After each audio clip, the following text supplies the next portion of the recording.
Būsimieji verslininkai išbando savo jėgas. Tarptautinėje teisės ir verslo aukštojoje mokykloje studentai turėjo galimybę savo verslo idėjas pateikti Lietuvos verslo atstovams. Antrus metus vykstančioje idėjų mugėje yra žaismingai pateikiamos verslo vizijos, bandoma pritraukti potencialių darbdavių. Anot mugės organizatorių, tai ne tik galimybė studentams praktiškai pritaikyti įgytas žinias.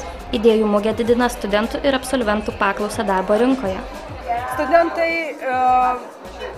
patys tiki ir mes tikime jais, kad tos idėjos sudomins galimus verslo partnerius, nes studentai patys dar neturi tiek finansinių galimybių jas įgyvendinti. Parodyti verslo sektoriui, kad studentų išgeneruotos idėjos iš tiesų yra realios ir kad neteisinga sakyti, kad studentai negali. Studentai tikrai gali, o mūsų studentai gali, pasižiūrėkit patys.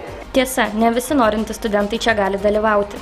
Šansas pasirodyti darbdaviams suteiktas 2/3. Vis dėlto, mugėje mirgėjo net 30 stendų. Tiek pat atvyko ir susidomėjusių verslo atstovų. Idėjų mugės, iš tikrųjų bankas siekia pamatyti jaunus, kūrybingus žmonės,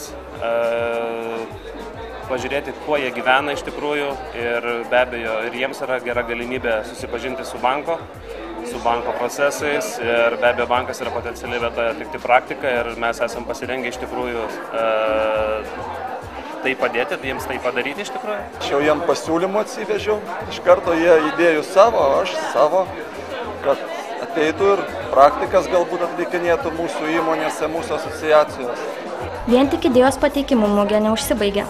Studentai rašo verslo planus, ieško rėmėjų.